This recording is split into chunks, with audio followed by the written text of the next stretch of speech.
Welcome to the 8th grade Math Homework Helper Series. Tonight's homework is NS-2, Rational Numbers. We'll start with some vocabulary. Finite. Countable numbers are items having a start and an end. Infinite. Items are numbers that are not countable. They have no clear start or end. A square root. One of two equal factors of a number. A principal square root is a positive square root answer. A perfect square. Any number that has a rational square root. The square root of a prime number will not be a perfect square. Vocabulary continued. Real number. Any number that can be expressed rational or irrational. In other words, any number on a number line. Natural numbers or counting numbers. All numbers that can be counted, starting with the number 1. There are no zeros or negatives in natural or counting numbers. Whole numbers. All of the natural numbers plus the number 0. Integers. All of the numbers, natural numbers, plus 0, and negatives too. Rational numbers. Any real number that can be expressed as the ratio of two integers or a simple fraction ab, where b is not equal to 0. Some examples of rational numbers.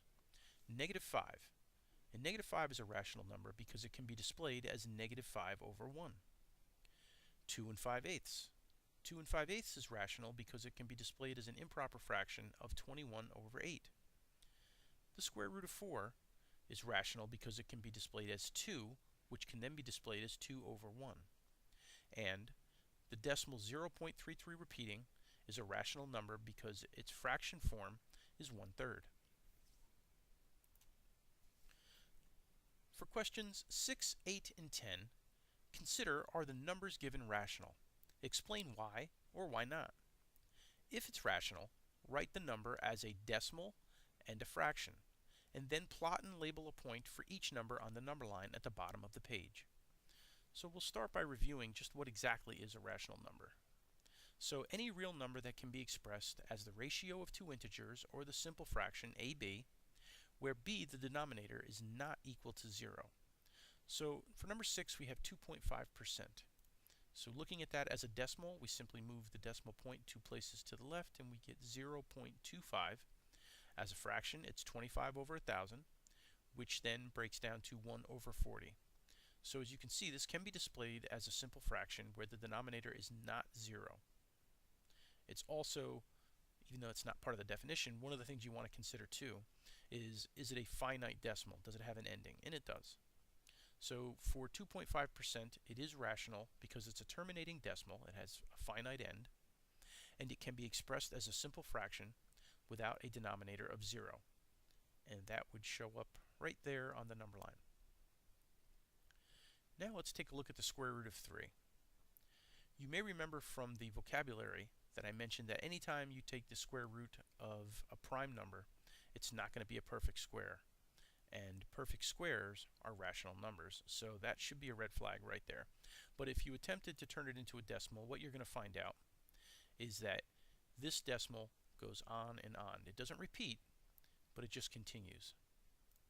And so the square root of 3 is not a rational number because it's what we call an infinite decimal. It just goes forever. And square root of 3 would show up somewhere right before the number 1 on this number line. And the number 10, we have 0.16. It's already as a decimal, but we could turn it into a fraction, which would be 16 over 100, which reduces to 4 over 25.